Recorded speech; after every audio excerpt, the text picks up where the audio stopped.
So we're good. All right. Hey, Mona, we are live, kiddo. Hello. Oh my Happy gosh. Sunday. Happy Sunday to you. And I'm just looking forward to a great conversation tonight. I need a good conversation. I know we need something a little light, but still, kind of serious. We're in Yeah. a we're in a bad place. We're not in a dark place, but we're in the country, the world. I have mixed feelings about that, and we can talk about that later in terms of the country world is in a bad place, Mm-hmm. but Black people, maybe not so much, Mm-hmm. because we've been perpetually on the bottom and everybody is going to be repositioning. Dear Black people, what Are are you we gonna? going to do at this moment? Yes. Yes. Yes. So I kind of have mixed feelings about all of the chaos that's happening right now. But folks, we are not going to talk about that tonight unless it fits its way into the conversation. Because tonight on We Are Black Independence, we're looking for a real conversation tonight with Hillsborough County Commission candidate Quinton Robinson. We want to talk about power, equity, and accountability in District 3.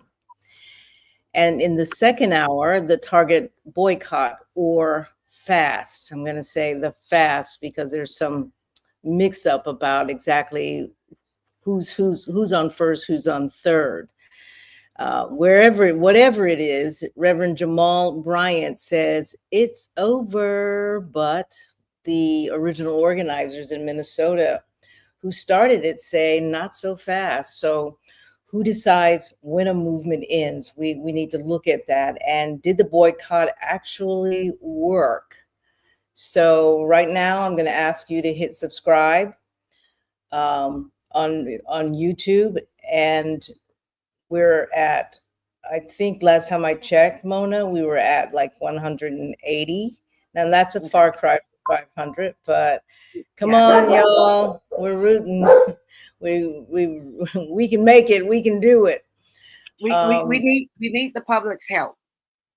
We do need your help in that regard. So, so tonight, just take a few minutes, share this episode with somebody who really needs it. So, stay with us. We're going to start the countdown, and we will go from there.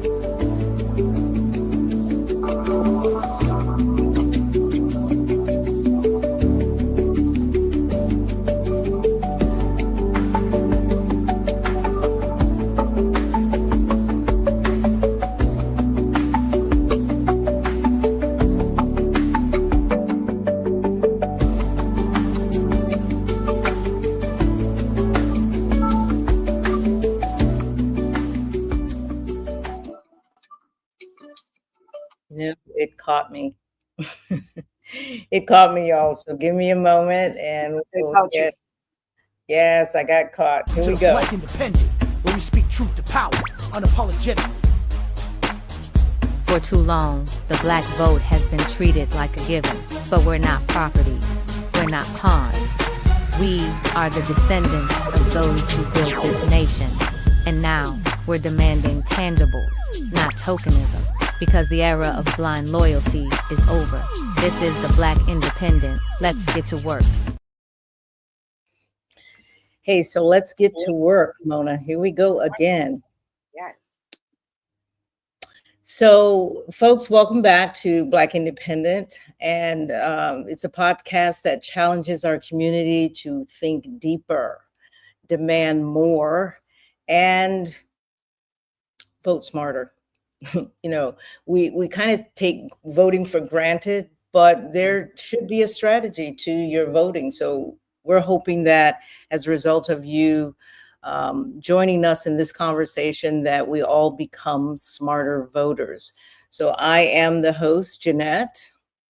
I'm the co-host, Mona Judge. And tonight we have a packed 2 hours for you. So in the first hour, we're going to sit down with Quinton Robinson. I mentioned before, he's a candidate running for Hillsborough County Commission, District 3, right here in Tampa. And we're going to have a real conversation. I hope it's not too real for you, Quinton, when you come on, but we're looking to have a real conversation with the candidates that we bring on. And this is not going to be just some campaign commercial. So we're going to talk about equity, and that's a big word in his campaign, accountability, money in politics, and what it actually means to serve the people of District 3. And then in the second hour, we are breaking down the Target situation. I don't know if you've heard, but it might be over. I don't know.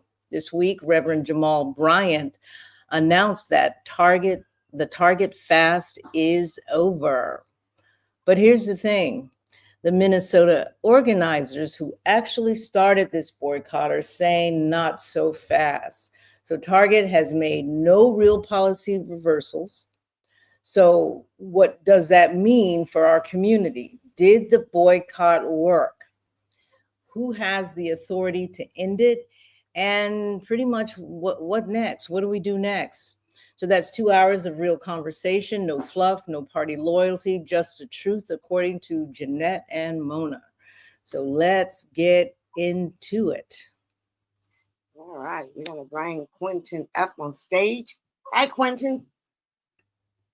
He's here. Hi. Quinton, can you hear us? Like is he muted? He's not muted, but it looked like he's freezing. Yeah. Hey, Quinton, can you hear us? All right, we're going to take him down and we're going to start in reverse. How about that? Quinton, right.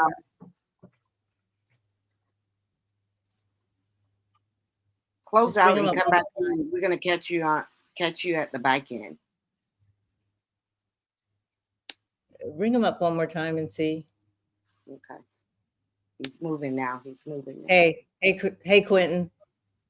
I don't know why it's delayed. Quinton, can you hear us? Okay, so we can hear you. Good evening, ladies.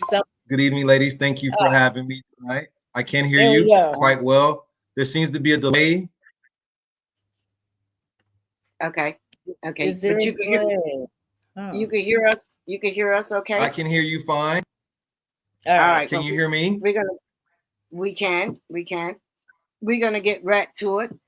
Quinton, tell us who you are. We know that you live in our community. We know that you're a neighbor of us, a member first. It's tell frozen. Us, who is Quinton Robinson? It's freezing. Okay, that works. He has a bad connection. Yep. So do you want to move to segment 2? And then we figure out, maybe he can figure out what's happening. And I don't know. He might need to go in another room. Either that and just go out, come back in, try a few things. So for the first hour, we're going to talk about Target, and then we'll bring you on for the second hour. I think he can hear us. 7:00. He should be able to hear us. I'll text him and let him know. Yeah. All right. No worries. So this just happened in the last week. We're in a new week now. So this just happened last week. And I was a little surprised. Now, I'm just going to say this to you, Mona. Mm-hmm. I have not shopped at Target since February 2026, over a year ago. No 2025. 2025. Thank you. But yeah, I have not shopped at Target in that long. I haven't shopped at Walmart since 2024, November 4th, 2024. But Target, and I thought I'll just go over to Target. No worries. And then we had that boycott. And as an individual citizen, Black citizen, I thought it important that my family, my household, follow the boycott, which was probably pretty successful, I think. Yeah. Same here. Like, I was a Target shopper whenever I needed to shop. I didn't like Walmart. You mean Target? Target, yes. Black folks gave Target a name. We gave them that name. We helped. I know. We helped uplift them. And then we had the nerve to say, well, we're going to remove DEI. Then we're going to give Donald Trump campaign $1 million, which made it even worse, and didn't think they were going to have some pushback. And that is what we need to do when we feel that we're being taken advantage of, we're not appreciated, and companies continue to do shit in our face and think that we're going to be okay with that, So yeah, that was a problem. And so I'm, if we understand, Jeanette, who we are, who our ancestors were, if we could remember those things when it was time to boycott, when they were boycotting. And I don't think we really, but I do think the majority, because when they put it out, everybody that I know was just on board, right? Yes. And as like you, I have not stepped foot into Target. How about that? I've kind of wanted to even go into Walmart because it's convenient, it's on the way. And I know not everybody can do this because it's right. They purposely plant, especially Walmart, right in the heart of our neighborhoods, our low income neighborhoods. But those of us who go there and typically spend money beyond what we actually go there for, staying out has made one hell of a difference. So last week, Reverend Jamal Bryant held a press conference, Mona, and he announced that the Target fast. Now, that's important that I say the Target fast is over. Now, let me ask you this. When he came out, was you aware that they were doing a fast in the beginning? No. I didn't either. I was confused. I thought, okay, I've heard the word fast because at the time it was around this time, like Easter is coming and people do all of these fasting and these special kind of eating plans 40 days before Easter. And I think that they said it would be for 40 days and then they extended it afterwards. But so I think he did have a distinct plan around the the whatever they call it. The fast. That is something, Christians do. Yeah, they do. Yeah, they fast for particular. So we were going to fast on Target, but I was already before that because they started that in March. I was before that already boycotting with, the original three Black ladies who started it. Is with Minnesota. We was already doing it. Now, if the church wanted to do that, but see, here's where we have issues, right? Because they didn't have to come out and do that, in my opinion. You should have got on board 3 months earlier to have a greater impact. Because I do remember I heard where the National Baptist Convention gave them, I believe, $350,000. Did you hear that? And I'm like, what the F? In the middle of the boycott. And this is why they think they could continue to shit on us, because we are cheap. And it's not like any of these other people. When I look at Turning Point USA, and now that we're really, getting behind the scenes, how all of the billionaires have paid them to push their agenda, but they are getting a significant amount of money. What is $350,000 to the National Baptist It is Convention? nothing. It is nothing. It's like 350,000. It is like $350. I'm like, as big as the National Baptist Convention is, and they're going to give them 300. What are you going to do with that? So even if you're going to sell your soul, God damn it, at least get a considerable amount. So, and that's where I think that's where we fail is that, you know, I went to a meeting last night, you guys. It was an ADOS here in Tampa, and they're doing a membership sort of drive. And what I realized there in the discussion is that we have so many broken communication hubs where we're all talking about what needs to happen, but we're not coming together, because the numbers that they were throwing out in terms of what, let's say, African Americans, ADOS, FBA, whatever you want to call it, the numbers that we're talking about requires that we come together as a unit for any demands that happen. And to the point we were making before we came on, the times are now that the entire country, the entire world is shifting. And what happens on the other side is not going to be the same.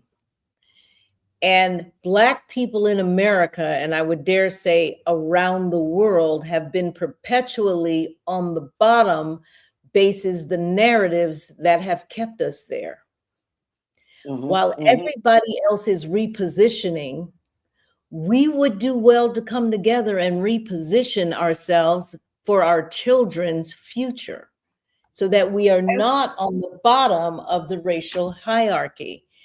So when Pastor Jamal comes out and says the fast is over, and Nina without even speaking to the original people, without even some type of consensus. Yes, he started a fast, but that fast, nobody's do a fast for a whole year. He started the fast last year, so the fast should have been over anyway. Usually these fasts are what, like 30 days? Well, the fast, okay, so here's what he said. This is what he set out to do. He says Target has met or will meet by Easter 3 of the 4 original demands. So this is, it's a 40-day fast generally. It's a 40-day fast. And that is what he originally set out to do. We're going to fast for 40 days. Nobody shops at Target, what have you. But there was already a boycott happening. In my opinion, so what he could have done was choose a different store. Right. Because how you going to do a boycott on top of a boycott at the same store and split a fast on top of a boycott? Please do a fast on top. And so was his 4 demands, were they the same demands as the boycott? Or was his? So his was $2 billion to Black-owned businesses. This was Pastor Jamal. $2 billion to Black-owned businesses. 13% Black representation on the board at Target, and millions donated to Black education. But here is where I think it gets really complicated. Target stock during the time of this fast, for this year-long fast, which, by the way, folks, is not over. So there's growing consensus out there that it is not over. So Target stock dropped more than 30% in 2025. That's a big deal. That's a big effing deal. Yes. Y'all thought I was going to say, no, here's my new word. That's a big fudging deal. And the company replaced, And we saw the company replace their CEO amid mounting financial pressure, because y'all did good. Y'all did really good. And this is where we see Black people, the second time since the November 2024 election. Black people stayed home. They stayed out of them streets. And then Black people stopped shopping at Target. That's twice that I've seen Black people in America move together in the same direction. Now, look. With some result. How much better do you think that could have been if we would have held out to all of the demands was met? Because they already know they could break us sooner than we could break them. That's true. But and they dangled a carrot. Even though I haven't heard or read the statement, but I understand that he came out, he apologized, and he said that he did not receive anything for Target, and I'm going to call it. And I want to believe him, right? I want to believe him. I mean, I'm not being into church or anything like that, but I want to believe him because he's a Black man, right? Yeah. Yeah.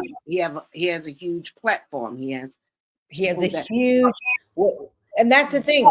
His platform was way more huge than Nakemia. I forgot her last name. Yes. So he could have really boosted her up, but he probably did, but they still weren't in the same in line with each other. They were not aligned. And that's a problem. And that's where we have our issues, because this is something that they started in Minnesota. And if he wanted to come on that team to be a team player, get on the phone and call her. Right. And they all went on the circuit together at one point. I do remember early on that they were all out on the circuit. She had Tina Nerd, Nina Turner. Nina Turner. Right. And Tamika Mallory. Tamika Mallory, yeah. Okay. Well, I follow both of them, right? Mm-hmm. And so, and a few other preachers, they were all on Roland Martin. So, okay. Let me say this. And I know I keep interrupting you, but I'm also reading comments. Mm-hmm. And Zakia wants to throw some truth bombs out there. She goes, can you see it? I went, wait. I went in like 3 times last year. It was an emergency. Yes, because I tried to make sure in our family that we kept everybody on track. Like, look, we're not giving them a penny. Now, we do understand if we're trying to cut down Walmart, Target, where are you going to get most of this stuff from? But see, I go to BJ's. I go to BJ's as well. BJ's is my new store. Yeah, and so I left Sam's because I used to go to Sam's.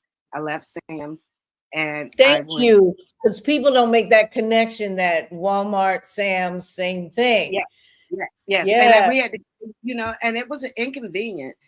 From where I live, Sam is right here to my right. BJ's is about 10 minutes from where I live, but nonetheless, I just said, and it was so funny because when I went in there and the people, I told them I just want to take a tour because I'd never been to BJ to see if they had the products that I like to buy, because I buy the same thing, and I didn't want to buy the. I just wanted a pass. I just wanted to go in and get a pass. I didn't want to get the membership. And she says, so why? I said, well, because I have membership at Sam's. But if this work out, I have to. I said, because we're boycotting. And the woman didn't know that the boycott was out. And this was in December or January, the first of the year. And she was like, what? Yeah, she says, okay. She gave it. I said, okay, well, I saw the things I wanted. It was 1 or 2 things that they did not have, but it was okay. The gas, and when I got went to the gas station. I was like, dang it, man. So you know how when you pump your gas and you can lock it and it pumps by itself? Yeah. Okay. Yeah. BJ out here is not like that. You got to. It's not like that. I know. You have to hold on to it. And I was like, what the? But wait. I went to BJ's day before yesterday. And yeah, I like to stand there and then do something while it's pumping, but you cannot. I thought it was broken, but you just confirmed it's not broken. Yeah, no, there are all of them. And I went to, so they have about eight gas pumps, right? And so I checked all 8 of them, and I was like, dang, this is crazy. You guys are going to have to update this thing. And particularly when it was cold, right? Hey, pumping with gloves on, you know. No. They are like 50 cents below what everybody else is doing consistently. And I spent $150 the other day. And they said, here, take your receipt. Oh, here's some money back. 6 days, and you get another 50 cents a off of each gallon. So my gas tomorrow, because I had a lot of driving to do and my tank was on. I'm like, I'm not wasting it to put a quarter tank in. I'm going to wait till I'm going tomorrow to get gas for $2.99, people. Yes. $2.99. Yes. That is so worth it to pay that, $69 membership fee every year. I don't know how much it was, but the fact of the matter is BJ's and Sam's is always about 35 to 50% cheaper than any. Crazy. And that's the only place ever since Sam got out here by me and I hate when I don't get in the car, and I usually fill up once a week, and I get in the car and I'm about to get off heading into the city. And we're like, damn it, I forgot to go fill up. So I generally fill up on Sunday, so I don't have to fill up in the city. Yeah, it's the price is worth me going down the road. Now, I also I'm a member at Costco, but Costco is way too far out for me. BJ's is much closer. So Costco. Well, we have digressed major, but so Target, I think what the boycott really made a difference. And right now it's an issue of who gets credit. And that's too bad, because we all marched to the same beat, and we all, and when I say all, it's the critical mass. We will never get 100% of everything.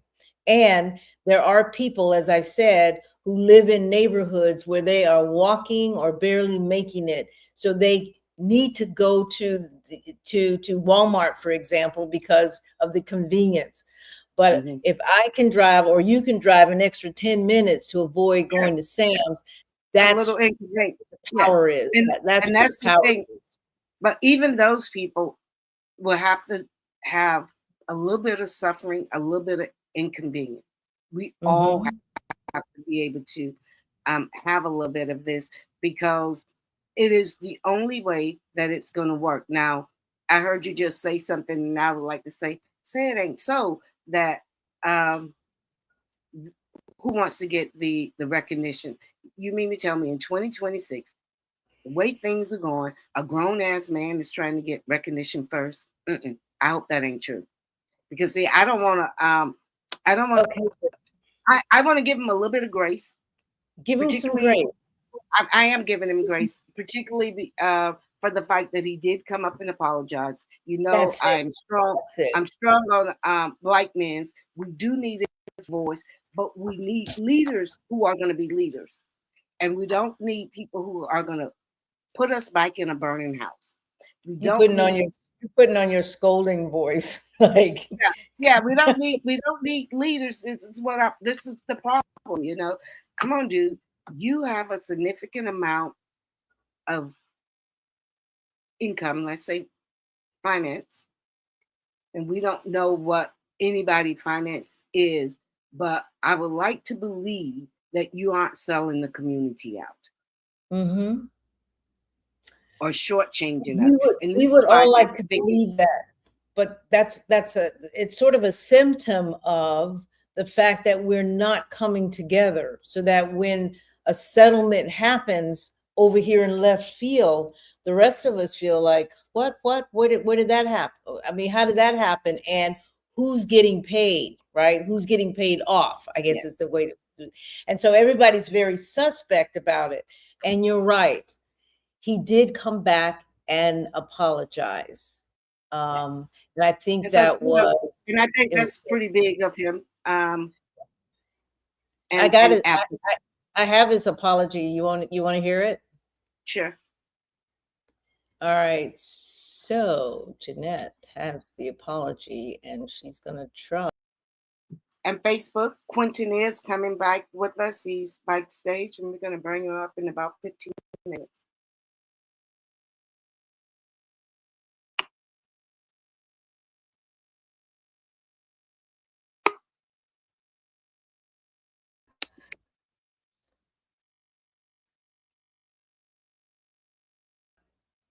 Never mind on the apology.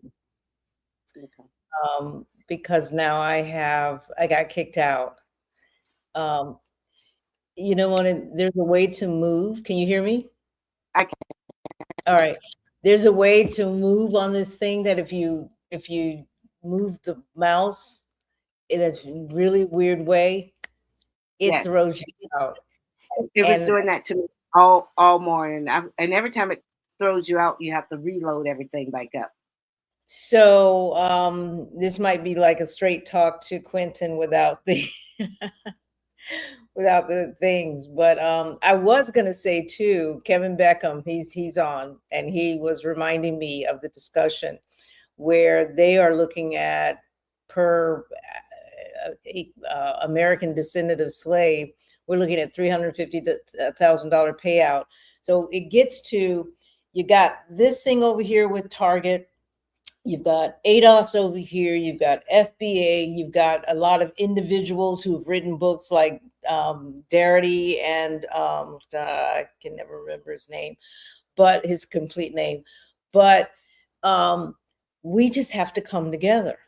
And that's when they start taking it seriously. And as I said, for such a time as this, where the world is about to blow up into becoming something else, Black people, the diaspora, even outside of the country, need to figure that out. And I think that's what Africa is doing right now. They're kind of sitting tight, looking at what's happening. But I want to just kind of get through a couple of these. One of the problems is that the togetherness solution is that too many are not serious or politically educated. A. Gilbert, 81. And Gretchen, gas prices going up and other things going up. And when I just filed my taxes with Jackson Hewitt, I had to owe the revenue. Yeah, that is painful. IRS 305, when text my supervisor, is happening to her what she owes of the revenue, and that revenue is going out to on those wars. And look, it's going to be going up even more. We got to hope this war ends quickly, and even when it don't end as quickly, it depends on how fast it can move the oil around. Yeah, and this is not our discussion tonight, but Iran is playing chess. Iran is playing chess. America is playing, I don't even think they're playing checkers. They're just moving blocks around. But America just America has been a bully. And I heard, tell me what you think about this. I heard someone say, or I read it somewhere, if we are rooting for Iran, then that's anti-Semitic. I was like, what the hell? No, y'all started it. I hate to say this, but anti-Semitic is becoming less and less an issue for people. It is becoming so watered down. I don't even know what that means. The more we learn, the less potent that label becomes. Yeah. So I just says, okay, you have a hold on the United States. Yes. It has something that even ties, we think, to the Epstein files. Yes. You don't have the high ground anymore to call me anti-Semitic when I attacked Zionism. We're becoming a more educated voter, and it's becoming more and more difficult for them to scare us back into our whole of, don't call me anti-Semitic. Nobody, and I'm not saying nobody cares, but it's becoming less potent. It's not, it doesn't carry the weight that it did before.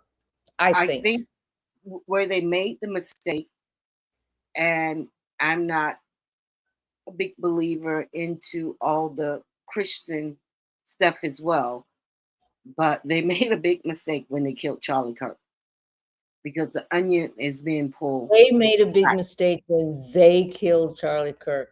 Did you hear yourself? Daryl said the question is, who authorized him to speak for the people, and we can try to address that a little bit. But you're right. And I think he said he was speaking for his congregation. But he should have said, did he say, we needed to hear the speech, because did he say the boycott is over, or did he say the fast is over? All right, here we go. I'm back. This is something that I can do. Share screen, Jamal, target. Okay. Oh, this is it. All right. It's quite a shirt my boy's wearing there. Now, to walk alongside them, okay, but opponent of division or divisiveness. I want us to be together as one. This week, I failed at doing that. When it is that I called for the end of the Target fast, most in our community and culture were disappointed, angry, frustrated, and bewildered. What did it mean? Have you sold out? Have you given up? You wave the white flag? And emphatically, the answer is no. Publicly, privately, to the press, and in conversation, I have heralded out loud the remarkable leadership of Attorney Nakima, Representative Nina, and Sister Soldier Tamika Mallory. I think that they are incredible leaders. And I don't want history to record that I tried to stand in the way of the leadership of warrior women. I absolutely tip my hat to them for their innovation, for their courage, for their passion, and their fire. It was my intention then, as it is now, to walk alongside them, but to never walk in front of them. So his apology goes on. His apology goes on for, I'm going to change that. His apology goes on for another 20 minutes. Okay. But, you know, when I saw that, I kind of felt bad for him, because everybody did sort of pounce on him. But, you know, it's a lack of coordination in the Black community. It's just another example of a lack of coordination in the Black community, because I don't feel that it was intentional per se. It's just unfortunate. And when you meet Nakima, sorry, I do not have her last name. It is, she's a firecracker. Don't mess with her. She's been doing a lot of an organizer. She is an organizer. And she is an organizer, and she's an activist. So she's been doing a lot of groundwork in Minnesota. Now, here's where I say we fail in communication, right? Because every organization can have a leader, and you bring your group to the center, you bring your group to the center. Now, the leaders of those organizations should collaborate together and made a statement. If he would have called them up and said, here's what I'm thinking of doing, and she would have been able to say, well, hey, can you hold off? Okay, Because but that's the problem there. We don't communicate with each other. Did he call her? He should have called her. And you know, other thing is, he probably even shouldn't have started, in my opinion, the fast. Because what was the point? If he was going to fast, and I mentioned this before, he needed to fast on something else, Yes. some other store to demonstrate that. Yes. He should not Like have Home adopted, Depot. right. We- He should we not was have trying to get adopted, something- he should not have adopted a boycott that was going to last beyond the fast, because that then is kind of not respecting the boycott.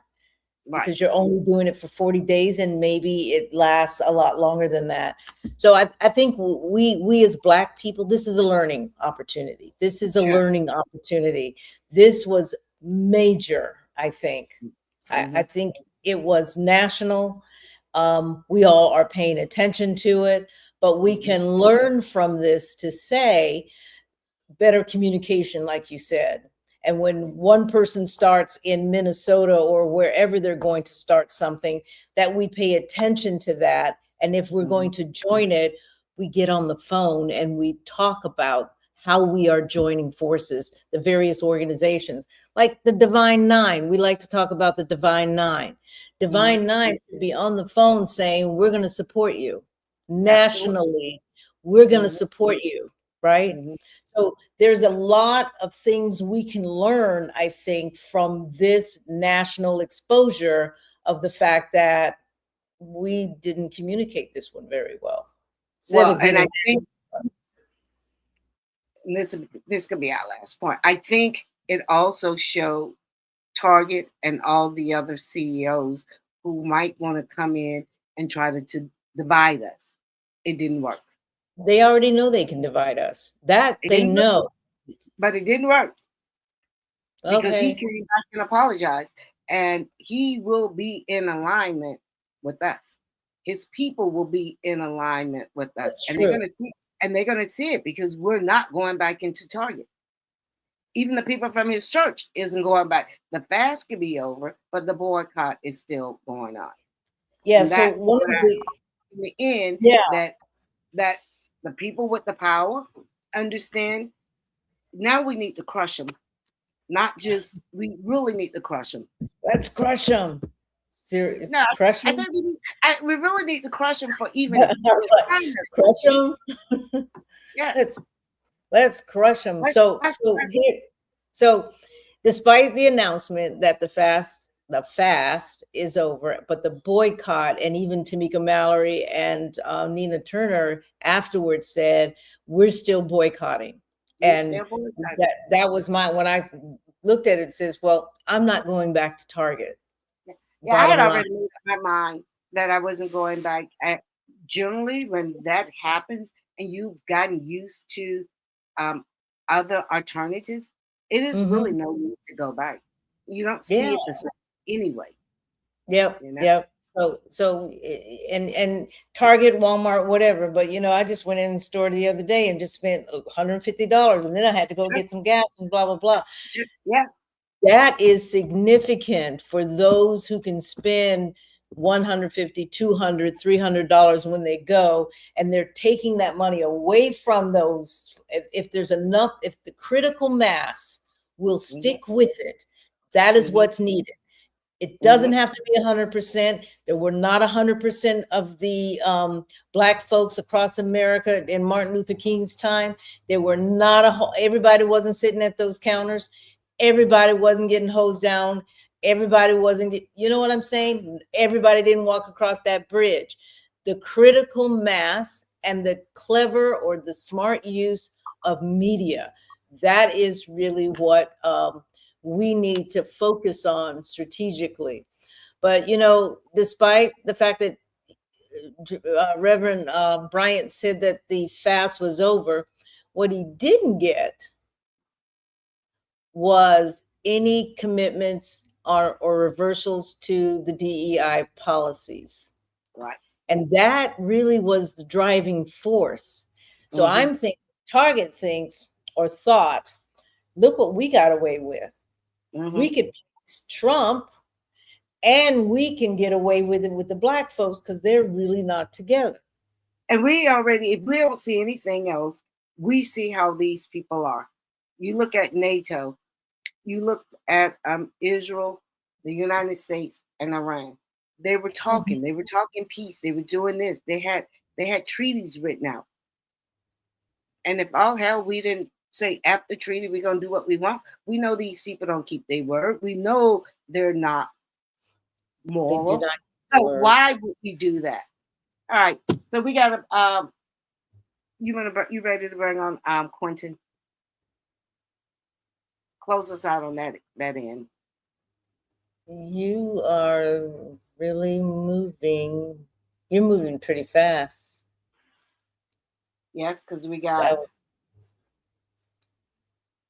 6:43. Okay. I'm the clock today. You are the clock. I forgot. We are trying to do something. We are trying to do something a little different, and we're gonna soon be bringing on commercials. So we have to stay in our 2-hour window, and we're trying to stay in our script. It is hard to do. So, folks, do you continue to boycott? That's my question of you. I'm asking you out there, viewers, listeners, do you continue to boycott? Do you support Minnesota's call to hold firm? And how do you pressure the new CEO, Michael Fidelki, I think I'm saying that right, to make sure, to make real public verifiable commitments? And I think this is sort of the bellwether for what the type of power we can wield in other things, including the $350,000 per, was it 350,000 payment to every Black ADOS person? And we need to get to a point where we are seriously, as a group, talking repair. And we need to sort of incrementally use situations like this to come together and move. And it's back to the Malcolm X at the hospital scene. And if, for those who watch Malcolm X, you know what I'm talking about. So we all know when you told him to look out the window. Yeah, just look out the window, and we should all be there, ready to go, ready to move together. So what does it look like to redirect that spending permanently into Black-owned businesses, into Black-owned households? That is what we're talking about. So don't just see this as they just couldn't get it together and blah, blah, blah, blah, blah. It is a lesson. It is something that we build from to better coordinate our efforts on a national scale going forward. Jamal Bryant backed up and said, hey, I apologize. I can take the back seat on this one. All right. And he did that pretty quickly, and that was good. Roland Martin was covering it. He talked to everybody, which is Black media. Again, Black media was right on it to make sure everybody in that situation was heard. That's what we need. And so we got to see an example of, if things go awry, we can still pull it together and continue in this particular fight. And we don't have to tear each other down. If the goal is to shut down Target, then you shut down Target. Yeah. If the goal is that Black ADOS will get paid $350,000 each down the road, then we do that. But let's shut down Target and see what the power is, so that folks out there understand when Black people get together and move together collectively, can't be stopped. We're successful. That's what I look from this. Yep. Yes. And we win. We're successful. Win. All right. All right. We're gonna bring Quinton back up. All right, Mr. Robinson, how are you? You're on mute. Unmute yourself. Good evening again, ladies. Can you hear me fine? Yes. We hear you perfect. It's great. So good to see you. Yeah. Okay, great. I had to swap out. I had to swap out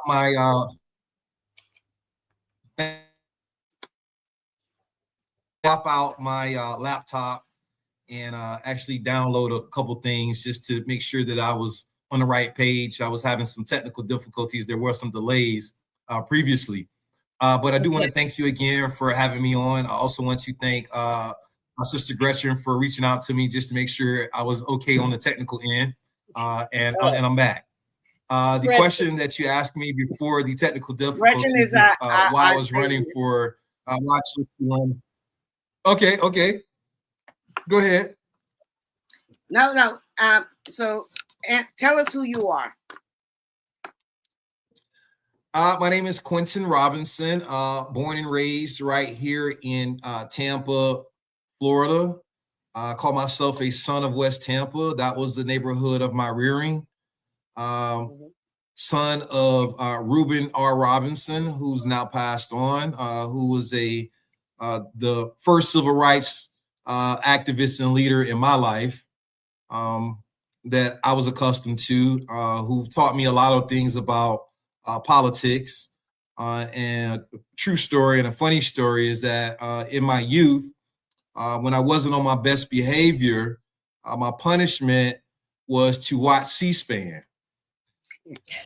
I didn't understand it at that time why he made me watch C-SPAN, but what I've learned today was that politics, and what he taught me was that politics plays a part in our everyday life, from the tags that are on our clothing to the food that we buy from the grocery store. Yes. And oftentimes we don't realize how much of the impact politics plays in our day-to-day lives. Thank you. And I like that. I'm a graduate of Hillsborough High School, so I'm a terrier. I'm a rattler. I don't remember what our mascot was at Luther Rice, but I'm also hold a master's in divinity from Luther Rice Seminary and University. Oh, wow, that's interesting. I didn't know that. Me neither. So listen, you ran for Tampa City Council District 7 back in 2019, and we know you lost. A lot of people would have walked away from politics after that. What made you come back? Yes. And why the county commission instead of city council?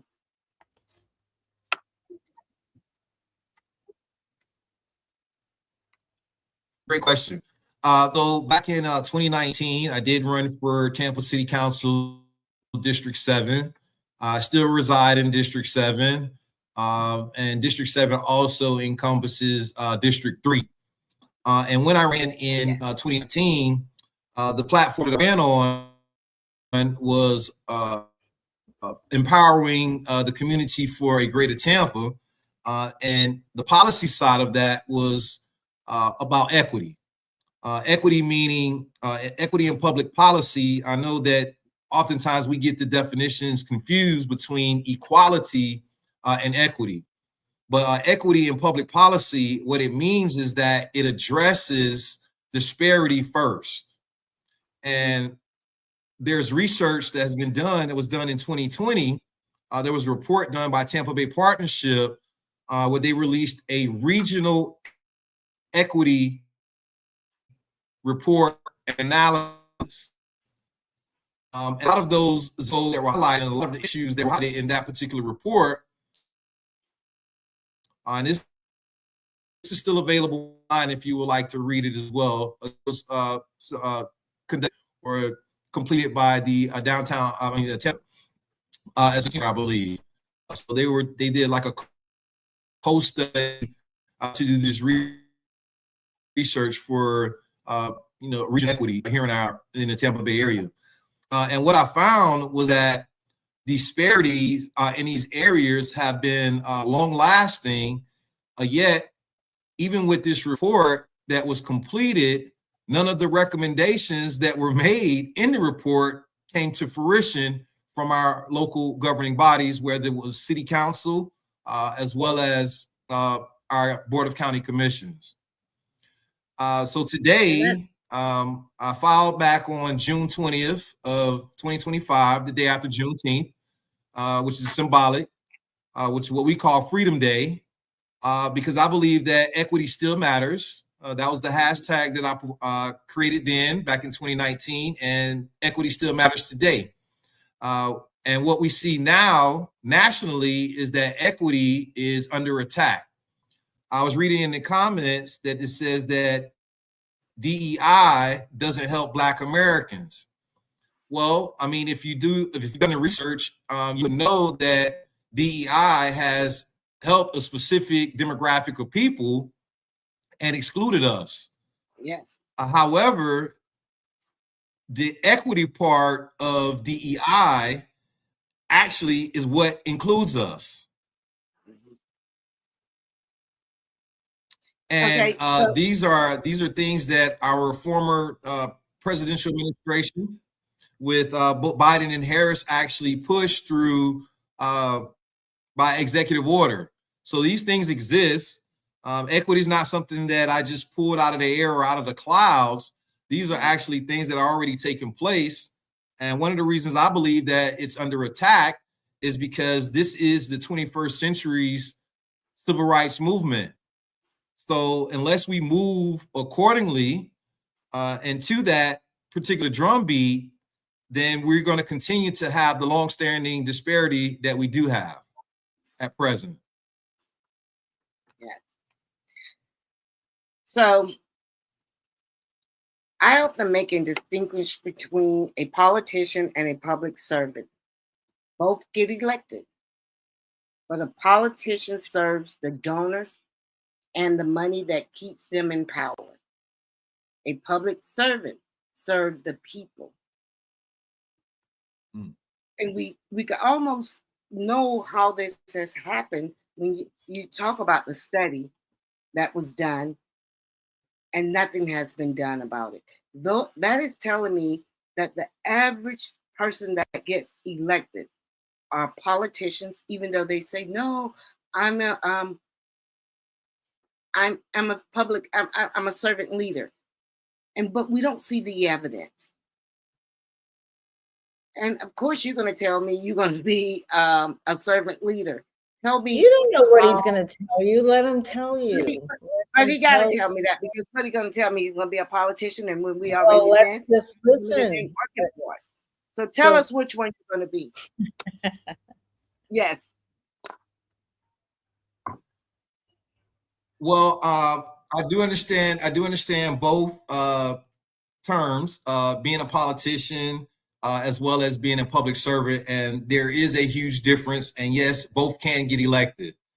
A politician, and I like to use a definition that I learned from one of our civil rights leaders here in Tampa, Hillsborough County, who's now passed, Dr. Carl Warren. And this is when I ran back in 2019. We had a discussion about being a politician. And he says, well, son, you're going to have to really break down the word politician. Poly meaning multiple, and tick. So I was like, well, I do know what a tick is. It's a type of insect. He said, but what does that insect do? He said, it's a bloodsucker. So I said, well, that's not why I'm running for office, is to be a multiple bloodsucker. But so I side on the definition of being a public servant. And in that has a lot to do with my faith and being a pillar in my community by giving back to the community that I come from. So being a public servant, yes, you can get elected as a public servant, and yes, you can get elected as a politician. However, I don't side with the terminology of a politician, because I still have that terminology in my head as to how Dr. Carl Warren defined it. And that's not something that I desire to be. but I do have a strong desire to serve the people of Tampa, Hillsborough County. And the platform that I'm standing on is equity, because that's what's under attack. And I believe that's what people are in need of most. And what you won't hear is politicians even using the term equity. They'll use equality, but they won't use equity. Because when it comes to equity, again, it addresses disparity first. Yes. And when I say disparity first, as your next county commissioner, what I would look to do or champion is to make sure that how our tax dollars are spent, how our budget is determined, it's equitable in its distribution of our tax dollars. Yeah, which is what, I don't know, which is what we need. I look at politics as a beast. And we all of the people who are running, all of the people who are running say, I would like to believe that everybody that's running want to do the right thing. And when you have to go into the belly of that beast, right? And you say, I'm going to go in and I'm going to slay the beast. Right. But what we see is what I see, in my opinion, most people come out consumed. They didn't slay a damn thing. We could even look at Donald Trump. The people who voted for him, they believed in what he was saying. He said he was going to come in, clean the swamp, do this, do that, not take you to war. And where we at? Because he got into that belly of the beast and realized that you can't slay the beast. How are you going to be different?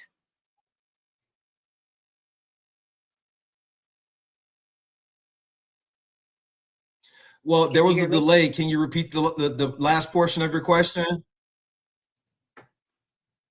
I was given an analogy about President Trump, who really believed that he was going to come in and clean up the beast, right? And look where we at. We're in war. Drain the swamp, I believe was the terminology he used. He was going to drain the swamp. But apparently it's hard to do. Tell me how you're going to do it. How are you going to get equity into District 3?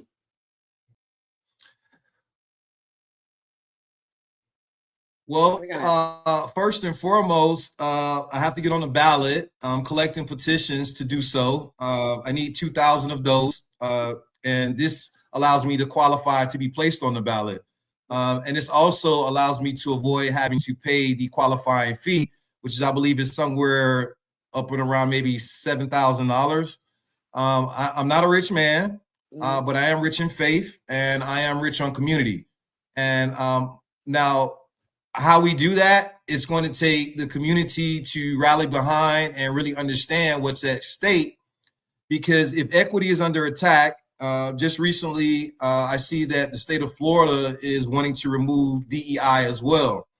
So when you begin to move this type of terminology from policy, what happens is that it's also going to impact grant opportunities as well.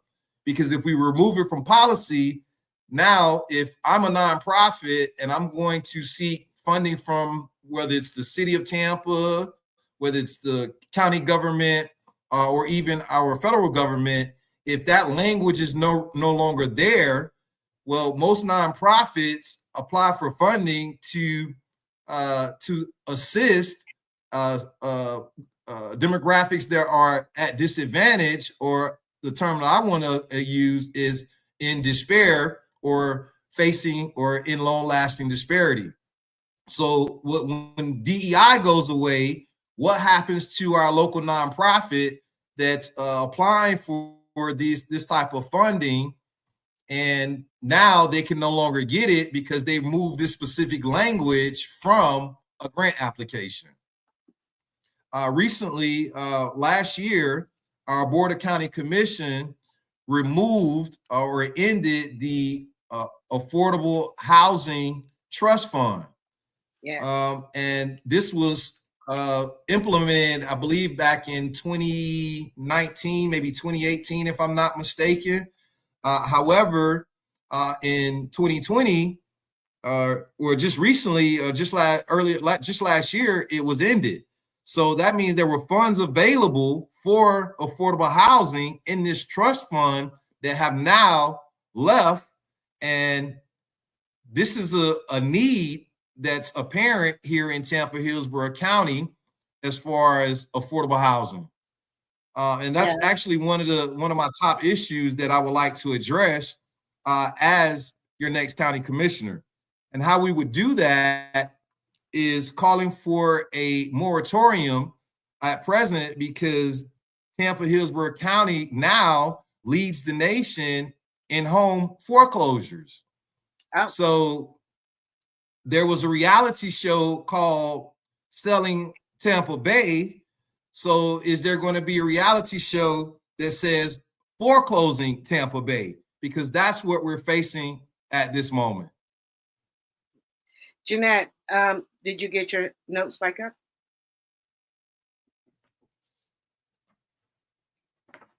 Jeanette, you're on mute. Jeanette, you're on mute. How did I get on mute? I have no idea. Oh, yes, I do. There was a lot of activity going on that was distracting. So You put yourself on mute.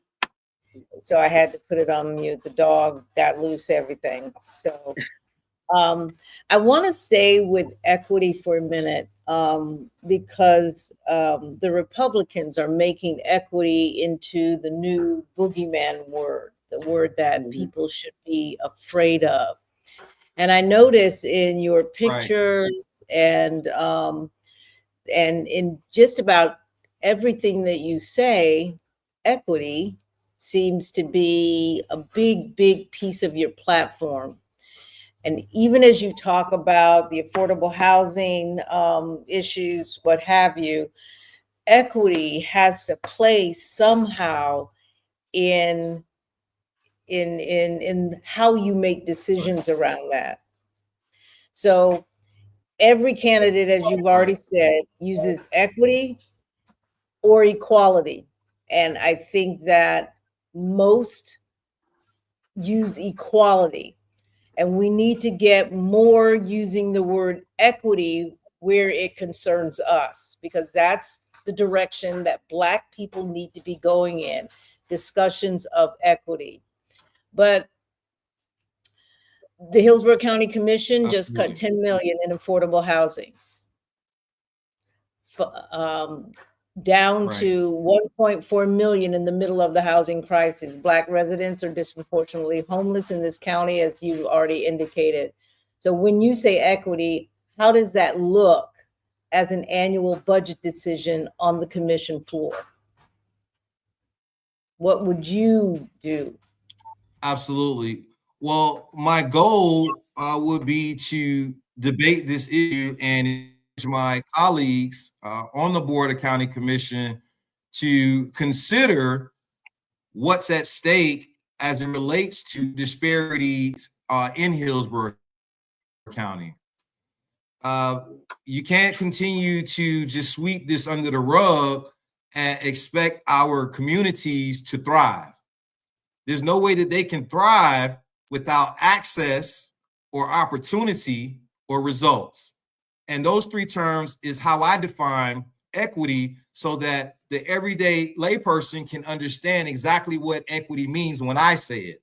So again, equity means three things. So I don't hold up these three fingers for nothing, because I really want you to remember this: access, opportunity, and results. Now, how do we get that done? I have to first, again, get on the ballot, number one. Number two, I have to turn out voters. Hopefully you're listening to me tonight. I have to turn you out to vote, and vote in favor of equity. Now, what that looks like, again, in public policy is addressing disparity first. So we're going to look at the very bottom. these statistics and this data already exists. This is not something that I have to go and make up. This is not something that we have to recommend another study for. The studies have been done. There's a track record of longstanding disparity, and it's housed in District 3. Why that is the case, I don't know, but I volunteered as tribute for District 3 to combat that and bring equity back to the conversation and to make sure that it's a part of public policy in Tampa, Hillsborough County. So what about, let's stay with the neighborhoods. What about gentrification? It seems to be reshaping our neighborhoods pretty quickly. Now, we say gentrification, but I call it the neo-colonization. It's as if we have our space and others are coming in to take it over. So it's the new colonization for, I think, the 21st century. So nearly half of the census tracts in this county showed high levels of colonizers between 2016 and 2022. Let's say in East Tampa. Let's just look at East Tampa. How does a county commissioner use the tools of that office to protect longtime residents from being pushed out of their communities that they themselves built? I'm a longtime resident.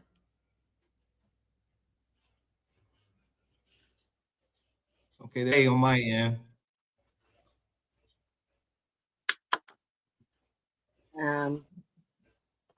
Did you hear the question? Okay, I believe the last question was delayed. Can you repeat it for me? All right, I'm gonna shorten that. So gentrification is reshaping Tampa. How does a county commissioner use the tools of that office to protect longtime residents from being pushed out of the communities they have lived in for years and have built?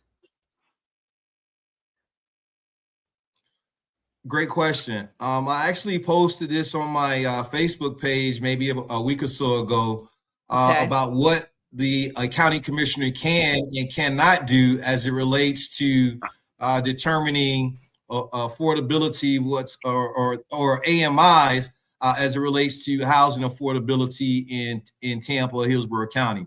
So there are things that a county commissioner can do. The question is that do they have the political will to do it? And oftentimes that's not the case because, as you mentioned earlier, well, if the special interest groups that are funding the candidates or the elected officials' coffers are developers, that should be a red flag. No pun intended. But I mean, oftentimes you have to have people who understand and actually have a heart for community, not just words for community. Mm-hmm. And I believe that's where we misstep in the voting process, because I'm one that believes that voting should result in something tangible for the voter. And I believe equity is something tangible for the voter. And how we do that is rallying people with this like-minded people who understand this and understand that everyone should have access, opportunity, and results when they elect their official. Like that. Mm-hmm. All right, so I'm gonna. This next question is about money, donors, and corporate influence, which we are now seeing, and that we have to start. And I'm talking about voters. Be mindful of those three things. Your campaign finance report shows you raised $1,000 in the third quarter and $1,400 in the fourth quarter. Now we could say that is grassroots money, small money, community money, corporations backs candidates will outspend you. How do you compete? And more important, how do you stay free of the corporate influence that comes with big donor money? Because I know, and we're all understanding now, when you're taking the donor's money, and if you don't know how to say, I could take your money, try to push your agenda, but I have to put the community first. And I have a Absolutely. problem with the candidates taking donors' money, but the problem is they forget about the people they are supposed to be serving. When you're taking these people money, Right. you're doing their bidding. And it's generally Right. against the people, the community. Right. Well, special interests don't vote. People do. And hopefully the people listening to this broadcast tonight understand what that really means. You know, you can sit in a corporate office in downtown Tampa or anywhere, you know, out in Tampa, Hillsborough County. However, once you receive that contribution or that's to your campaign, yes, special interests want something in return. And this is why I believe the voters should receive something tangible as well. Because Absolutely. if the special interest groups want something in return for their contribution, then the voters should want something in return for their vote. Now, how do I combat that? Would be to generate a movement amongst everyday people who are tired and frustrated with the status quo, and who understand that if long-standing disparity continues, then what really changes? Right. So the money that you get from the special interest, let's say that you were getting a large money donor who is expecting an exchange, something for their money, helps you to reach all of those voters. And if you don't have the dollars, how do you reach the voters you would have gotten had you been able to get on the airwaves, for example? Right. Well, it's going to take some strategy, being strategic, and actually just continue to be a grassroots. You know, one thing I know about grass is that it grows. And oftentimes what I would like to say is that in this particular campaign and with my candidacy, the analogy that I use is that I'm the grassroots candidate. However, I'm up against a machine. And this machine is backed by special interests. And this machine has been established for quite some time. I'm not a newcomer to Tampa politics. And so I've been in these rooms where these decisions are made, and how special interest groups determine as to which candidate they want to back. But what I want to share with you, ladies, this evening, as well as the people listening, is that if special interests are backing a specific candidate, you need to scratch your temple and think, well, why is this being done? So again, if the special interest group wants something in exchange, you should, as the voter, also want something in exchange. Yeah. I believe voting should result in something tangible. And we are moving to that. I'm hoping that the voters are waking up. We have now seen evidence where the lobbyists, special interests wanted something, and our leader, our politician, will vote against the district. And we've seen that. That's why the District 5 and District 3 still look the way it looks. Let's move on. Well, before you do that, and I know you are the time moderator at the moment, but the voters tend to get things like parks and recreation facility upgrades, and we get them, let's say, every 10 years. But we don't get a great park and then we go on to something else. So we're steadily improving.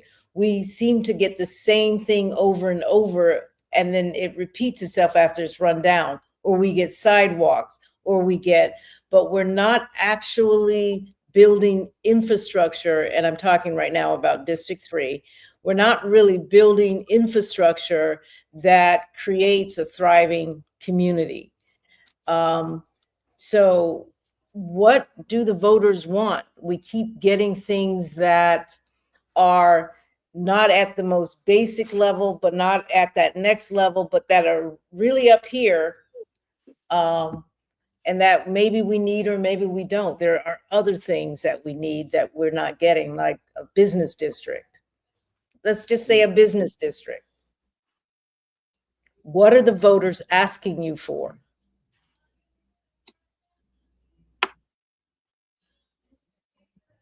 Not sure what happened.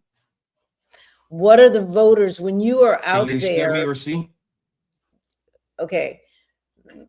When you are out in and talking to the voters in District 3, what are they asking you for?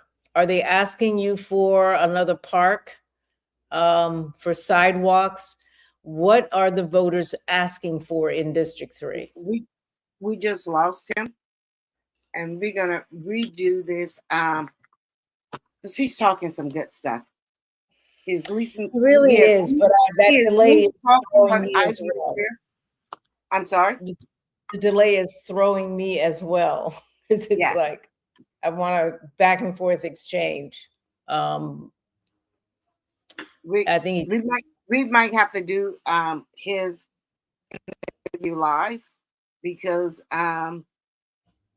he's really answering the questions that I think the people want to hear. We want something different. We need something different. And that means we have to vote different. I know, but I don't think the people really understand. I'm backstage. Yeah. I don't think. Hey, Quinton, we're going to continue. We're going to do a part 2, but if you want to continue, we could continue. Because I'm like, wow, I'm really loving your answers. We need a fighter now. We need someone who are going to look out for the community first. Right. So Quinton, we're thinking about doing a part 2, but doing it with you in person, so that he just got knocked out again. He just got knocked out again. And the weather is bad. I don't know how the weather is over there, but we're having a little bit of lightning over here. So we're fine here, but yeah, I think we should do an in-person with him part 2 somewhere when we've got time to do it. But over the next few weeks, we're going to be interviewing some judges and that type thing. But for the most part, I don't know that the people really know that they need different. And they are going to likely vote for what's the most comfortable. And the people who vote are the people who are more interested in maintaining status quo. So are you saying the people are, someone told me not to use this word, dumb and stupid? How in the world, and I'm talking about African Americans in District 3 and District 5, don't see that we need something goddamn different, because ain't nothing been working. It ain't been working. And we can't continue to vote for these safe people who, I don't know who's picking these people, but people who don't know what they're doing, aren't doing the work, and they're not fighting. We can't pick people who want to just have a title and afraid to push back. Yeah, DK. I mean, it's just crazy now. Yeah, DK Florida Girl, I think that's what that is, says District 3 voters need to know what they want before they ask. And I agree with that And we know what 100%. we've been saying it. We want affordable housing, and we're not talking about $500,000 houses, $400,000 houses. We've asked for a district where it is self-sufficient. And when you say parks, I could tell you we could get. Yeah, we keep getting parks. You don't even get the goddamn parks clean. You don't. You have to call them. When my daughter was in Northfield Hills, I used to have to call Frank all the time. Hey man, the park looks dirty. The park is messy. We need mulch. The trees need to be trimmed. Well, I guess that's the point that I'm making. I don't want to have to do that. That should already be done. And if you go to Rolette Park, would you like to go to Rolette Park to walk? Mm-hmm. The place is filthy all the time. So what are they doing in our community? Right. The point I'm making is we get a park and everybody's happy. And then 10 years later, it's so run down, we get another park and we're just not maintaining or upgrading. They haven't even, have they opened? Have Fair Oaks opened? Because I don't hear anything about it. I don't know. I haven't been down $44 million building sitting there. And they did the ribbon cutting. They did the walk-in sometime last year. We're in the third month. The summer is coming up. What is what is going on over there? We got to I don't know.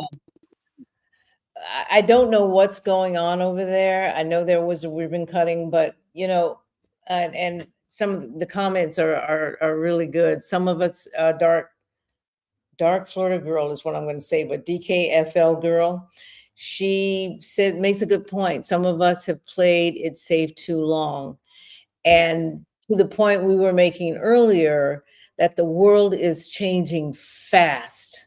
The world is changing fast. The country is on a decline. The whole world has acknowledged that. Trump is in here to make it hit rock bottom as quickly as possible and for him to extract as much money as he can for himself and his family while it's going down. We will be left here in a country that is no longer a superpower, and we will no longer be in control. What will that mean for Black folks? And if we're fighting still for we can't decide on sidewalks and parks and whatever else. I believe that we will be left at the bottom. And she's right. We have played it safe too long. It is time for some big measures, but we can't get that with the same old politicians. It cannot happen with the same old politicians who are playing a game that is no longer being played. Or that's who has played a game. We probably didn't really understand what was going on, but we now see and we now understand that the game isn't benefiting us. It's not benefiting. The old game was not even benefiting them to a certain degree. Right, but the old game was not benefiting you. The new game is going to totally shut you out altogether. And what you consider as gentrification, what I call the new colonization, they're going to totally take over the urban areas, and the urban area is going to be the new place to be. See, even Moses don't like that. Even Moses don't like that. I'm waiting for somebody to come out and get them, but they're not. That is exactly what is happening. We see it happening. We see a lot of progressive who come in, who know how the area look, and who want to instantly change, and forcing regular homeowners out.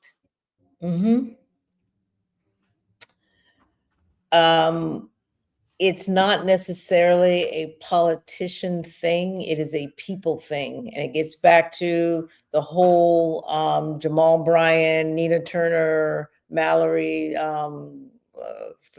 Tamika Mallory, and It's actually, her name is Nikisha. It's, forgive me. I do have it in my notes here. I should look down at my notes, but if we don't figure out how to come together to do movements like they did, kind of together, but not quite, they were not quite aligned. If we don't figure out how to align ourselves quickly and move differently, because you know, I like to say move different, folks, whatever you do. I like to see people who are moving different. And to her point is we have to stop playing it safe. We have to stop relying on politicians who play it safe and go along to get along and have to learn on the job where we're waiting. But the learning on the job has to come with pushing an agenda, not just waiting to learn, but pushing an agenda. And that agenda can't just be for the elites who are comfortable. It has to address those who are not comfortable and that are being pushed out of their homes, for example, or who can't go to the grocery store because the everything's too high. There has to be someone who is championing the little guy. I don't know why I said that word that way, but championing the little guy. And we don't necessarily have those politicians in place. Does the Quinton Robinson represent that new shift? I don't know. But there are some indicators that he's different. Could he withstand sort of the beast that you talk about that eat politicians up, right? I don't know that either. But we have to start looking for somebody who's not the same old. Yes.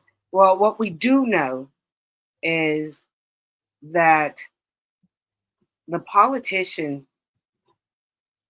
and we understand because they love to say in District 3 and 5, well, we don't just represent East Tampa or Cepha Springs.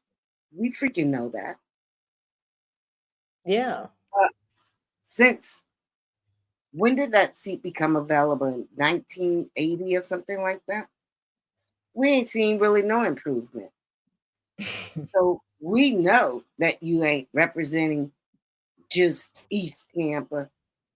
We see how Sulphur Springs look. We see how all of our Black neighborhoods look. And even Seminole Heights as it was going down, but we do see the significant growth that's happening in Seminole Heights versus anywhere else. Yeah. I think that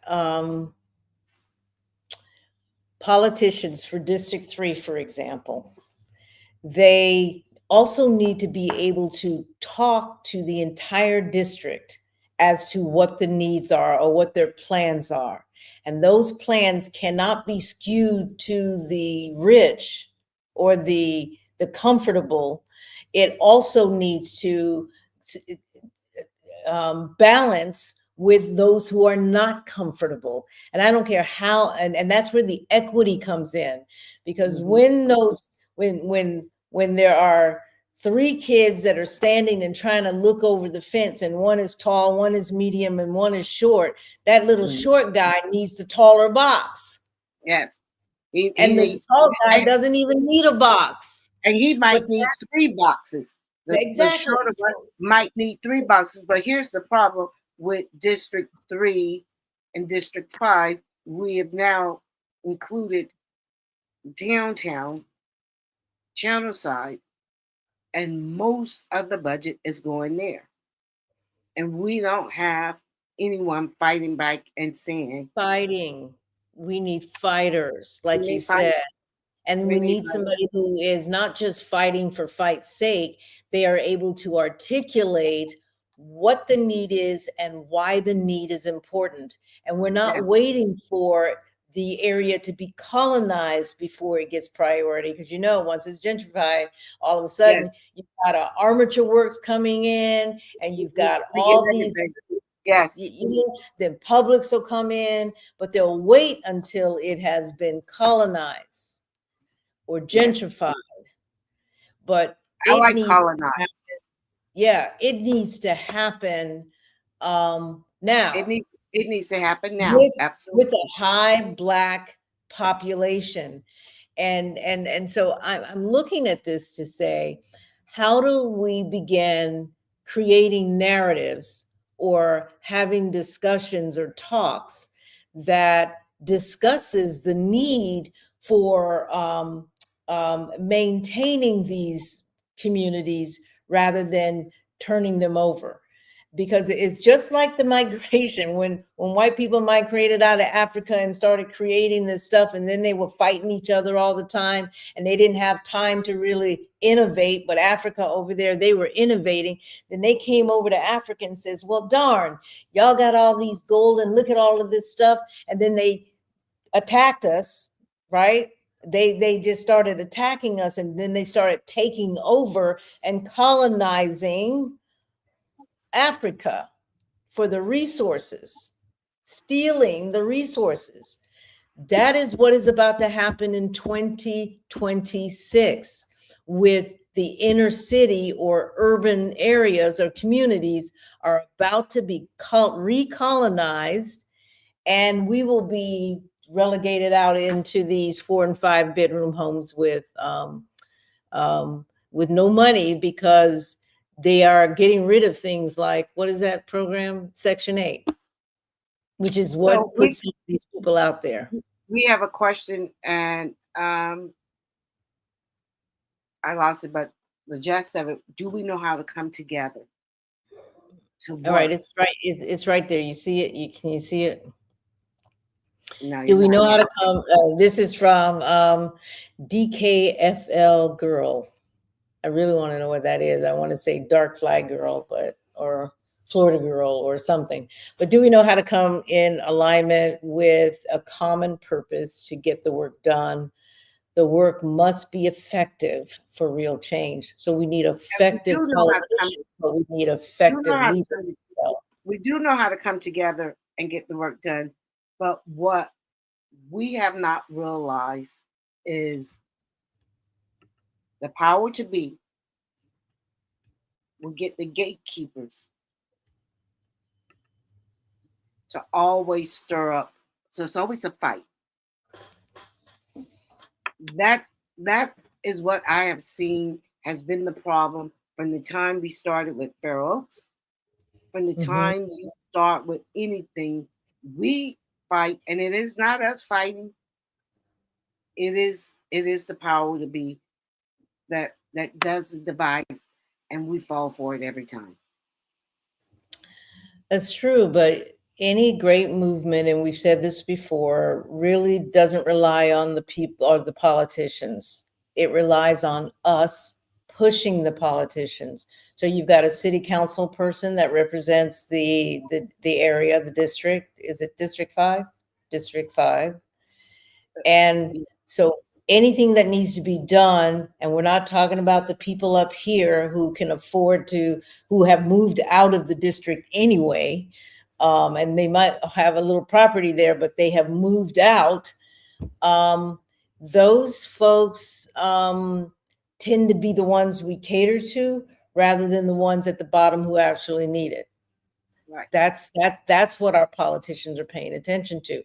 And for them, they get a park, and most of them are 40 and 50 and 60 and retired or what have you, and they don't need a park. What do they need? They need grocery stores. They need, they need good roads. They need there are so many things that they need that I'm not sure anybody's really paying attention to, because to the point made earlier, we have to know what to ask for. And we're not asking for ways to improve District 3 in this case. Same thing with the county commissioners, same thing with the school board. Sure. And, they're shutting down more schools, right? More schools are being shut down, but we'll talk about that at some other point. We'll get one of these. I saw that. Yeah. So we have several aspects. A. Gilbert, several aspects are needed for the right candidate. The community needs political education to understand why having a policy matters, not being tied to a party and seeking accountability. I'm just going to give a high five. I know, right? And High that five. and that is what we've been liking. That, and I know we're fairly, new to this, immature. We don't know how to put personal friendship aside. We generally vote for name recognition. Um, Someone who's already at one point they wanted you to either come from FAM, BCC, or somewhere like that, you know, and all that was fine starting off, but we need something different now. We do need something different. And DKFL girl, a fighter also needs fighters, voters to stand tall. And I say that let's say Quinton Robinson got into the county commissioner seat, and it's true of the current incumbent as well, Gwen Myers. They need people standing behind them, strong, and who are also willing to engage in the fight. But if he or she is sitting on that seat, then by all means, all those other county commissioners need to know, I'm going back to my Malcolm X example, that all you have to do is look out the window. We are out there. And the window, in my opinion, is can we get enough Black people to register to vote where they have about 15,000 guaranteed votes out of that 44,000 who typically do not vote in midterms and special elections. And another thing that we have to start doing moving forward is we don't put enough emphasis on at large seats. These people represent us as well. We vote for them, and we have to start holding them accountable and in support. So important. With, say, District 3 and District 5. We cannot lay it all on those two individuals without making sure our at-large candidates. Yep. But if that individual, giving them 100% of support. Yeah, if that individual is carrying the agenda, because we only get one seat, one county commissioner seat, we get one whatever. But if that individual is carrying the water for their district and they're able to look over at the next seat, the county or citywide seat, and say, here's what my constituents want, right? Here's what our constituents want. Okay, thanks for that correction. And so here's what's standing behind me. And let's look at the voter rolls. Oh, 25,000 of those people voted, right? Not 4,000 or 5,000. 25,000 of those people voted in the next election. That is what that person needs to be empowered with. So if you got a grandmother or a daughter or a niece or an uncle that is not voting, you must make sure they vote, because that is where the power is. The fighter needs to be backed up with fighters. That was a great comment. I love that. Yes. And it's important, as we should start off. Every now and then we're going to do word of action, and mine this week's going to be check your voter ID, check your voter registration, check with your family, making sure everything is on par, because this save is coming. Check your precinct. Check your precinct. But what we need to do with that, because here in Hillsborough County, we have 2 weeks of early voting. And the last couple of elections, I said I was opposed of it, right? It costs a lot of money. I know how much it takes behind the scenes to do it without getting a significant amount of return for that money. So we're going to have to start voting early. We don't need to wait on election day. Only those super voters who know where to go, that they just, some people who just like to go on election day. But generally, I vote the first week of early voting, always. Because, yeah, you know, anything can happen. If it rained all day on election day. Yeah. The Colbert girl said something. Can't think of her name. What was it? She was running for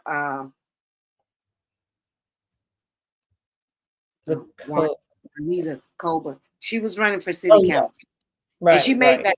She made that statement. Everybody got Joanna, and everybody got so mad with her and says, "No, please don't say that. We do go out and vote." And she's like, "Oh, but you know, listen, we need to vote. We are definitely going to have to bring this election that's coming up. We're going to have to bring this up, like you said, almost 100%. Not even 50%, because it was what, less than 4,000, 5,000 people who voted. Right. Bitch and whine. We got to get out here and vote. Right. And I don't know what more we could do, because people will say, "Well, I didn't hear it." We have all kind of platforms that introduce these candidates. We do, but yet you still hear people say, "I didn't know it was the election." That's true. We hear that. We do hear that a lot, that people claim they do not know. But let me just do this. All right. So I went and looked for it, and I found it. Okay. So the Democratic Party primary, folks. Let me make that bigger so I can see it. The Democratic Party election day is August 18th. The primary election day is August 18th. Early voting is from August 3rd through the 16th. And we're going to be showing this a lot, because we need for you. Remember when Connie was here? She said that she agreed, and we kind of came up with, if you have if you're a matriarch in a family, but anyone, you're in your family, you now have a responsibility to get everybody in your family registered and ready to go. See, whatever is wrong, fix it ahead of time. But it's incumbent upon you as an individual in your family to take that on, and then have them talk to their friends. Just your circle of influence for your family needs to eventually touch my circle of influence with my family. And that is one of the ways that we can GOTV, get the vote out. So what we got 4 months in our own family. And I'm going to tell you, it's tough in my family, because we're not all Democrat and we're not all independent. So we got Republicans in there as well. So I'm saying to you, don't worry about who's who, just GOTV in your own families and their friends and your friends. That to me is the way to do it. If we can do that here in Tampa, we can make a difference in the primary. The Republicans in your family will be just fine, because they don't have any friends anyway. I mean, they can vote for our county commissions, judges that's coming up. We got the mayor race that's coming up next year. City council is coming up. We have a lot, school board. So if they're Republicans, we're not going to beat up on them. Yeah. But all our new people need to be registering as Democrats or independents. Yeah, Democrat or independent. Choose which one that you're the most comfortable with. We are independents. That's the name of our podcast. But remember this too: the final day to register or change party affiliation. I just changed my party affiliation last year. Is July the 20th.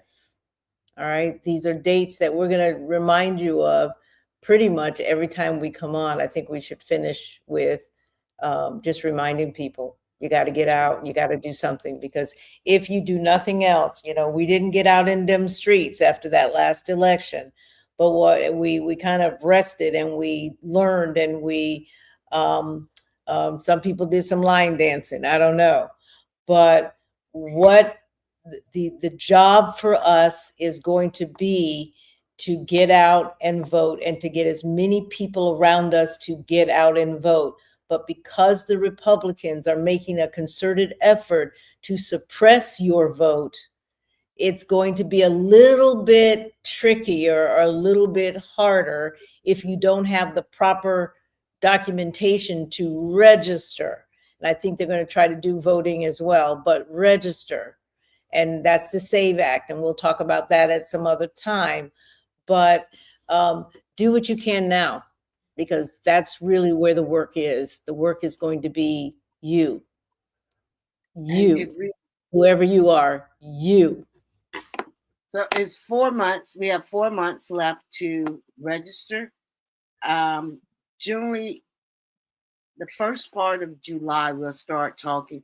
Like Jeanette and I, we're independents, and we do want to vote in the primary. So we have to go in and switch to the Democratic Party or the Republican Party to be able to vote in the primary. So we have to do that. And generally, I do it. It's not as easy as it used to be. You used to be able to go online and just switch it up. So we got to do some research and see how that's going to be, how long it takes. And because it's going to get everything is a lot trickier. So you have to be really careful about how you do that. They are going to be. It's very important that you saw what happened in Texas. Yes, and it's very important if you have a particular candidate that you want to win the primary, then you have to be able to vote in it. Now, if you say like District 3, everybody's like, you're good with either one. But I say that everybody needs to be challenged, and we all need to vote. Mm-hmm. Yeah, I think so. I think so, because a lot of the candidates who are the ones that you need are not going to be the ones the Democrats are going to necessarily choose. Right. Yeah. And we're going to see a huge mistake with James, in my opinion, not getting Jasmine Crockett at least in that runoff. But listen, everyone, we're coming up to a hard close, and I want to thank Quinton Robinson. Check him out. Check out his Facebook page. Reach out to him. These are some of the candidates that we believe that we need. Well, I don't know, but I believe that needs to be on the ballot, needs to be able to serve us. So reach out to him, see how you can help him. Donate. Every amount counts. Every amount matter. Doesn't have to be anything large. Start off with $25. If you see him, please sign the petition. Please sign the petition. He needs the petitions signed, guys. And when does he have a deadline on the petition? Did he say it?